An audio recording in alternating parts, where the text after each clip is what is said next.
जय श्री कृष्ण दोस्तों, स्वागत है आपका हमारे चैनल मोक्ष मंथन मोक्ष मार्ग पर। हर युग में जब जब धर्म का संतुलन बिगड़ा है तब तब स्वयं भगवान ने धरती पर अवतार लिया है।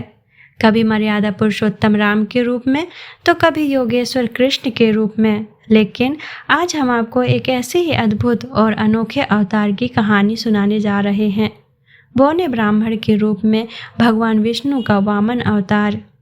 यह कहानी सिर्फ एक दान की नहीं बल्कि एक अहंकार की हार और सच्ची भक्ति की जीत की है। यह कहानी हमें सिखाती है कि प्रभु अपनी लीला से बड़ी से बड़ी चुनौतियों को कैसे पार कर लेते हैं। तो चलिए इस अविस्मरणीय गाथा में खो जाते हैं। भाद्रपद मास के शुक्ल पक्ष की द्वादशी तिथि को वामन द्वादशी या वामन जयंती के रूप में मनाया जाता है। प्राचीन धर्म ग्रंथों के अनुसार इसी शुभ तिथि को श्री विष्णु के अन्य रूप भगवान वामन का अवतार हुआ था।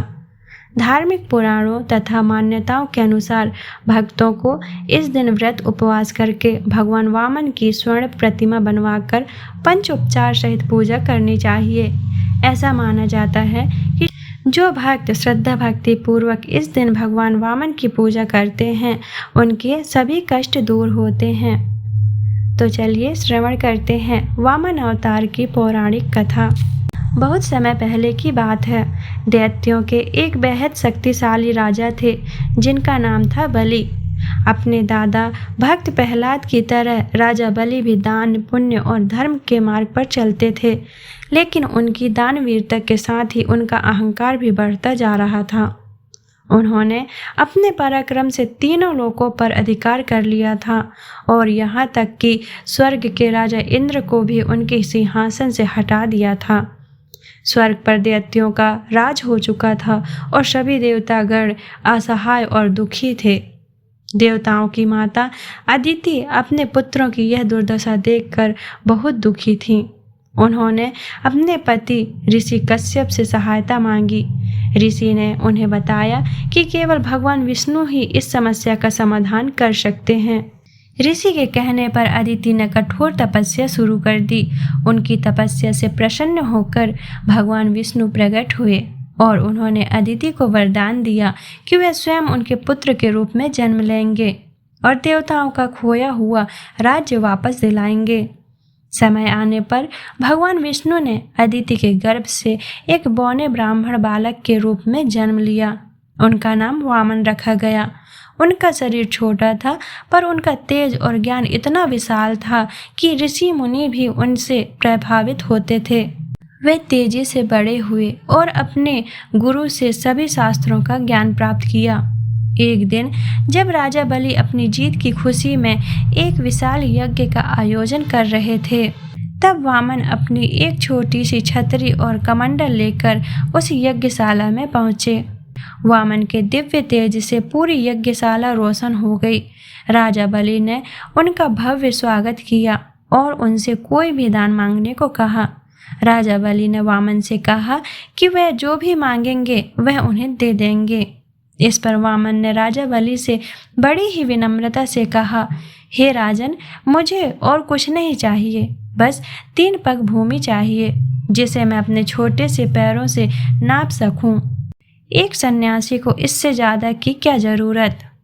राजा बलि हंसने लगे। उन्हें लगा कि एक इतना छोटा ब्राह्मण बालक इतनी छोटी सी चीज़ मांग रहा है। उन्होंने वामन से कहा कि वह कुछ और बड़ा मांगे, लेकिन वामन अपनी बात पर अड़े रहे। राजा बलि के गुरु शुक्राचार्य समझ गए थे कि यह साधारण बालक नहीं है। उन्होंने राजा बलि को रोकने की बहुत कोशिश की। उन्होंने बलि को समझाया कि यह कोई साधारण बालक नहीं बल्कि स्वयं भगवान विष्णु की माया है, लेकिन राजा बलि अपने वचन से पीछे नहीं हटे। उन्होंने अपने गुरु की एक न सुनी और वामन को 3 पग भूमि दान देने का संकल्प लिया। जैसे ही राजा बलि ने संकल्प लिया, एक अद्भुत घटना हुई। वामन का शरीर धीरे धीरे बढ़ने लगा। उनका आकार इतना विशाल हो गया कि उनका एक पग पूरे स्वर्ग लोक पर और दूसरा पग पृथ्वी लोक पर आ गया। वामन ने अपने विशाल रूप से पूरे ब्रह्मांड को माप लिया। अब उनके पास तीसरा पग रखने के लिए कोई जगह नहीं बची। वामन ने राजा बलि से पूछा, हे बलि, मैंने 2 पगों में पूरा ब्रह्मांड नाप लिया है। अब बताओ मेरा तीसरा पग कहाँ रखूं? राजा बलि समझ गए कि उनके सामने कोई और नहीं बल्कि स्वयं भगवान विष्णु खड़े हैं। अहंकार से भरे राजा बलि की सारी अकड़ टूट चुकी थी।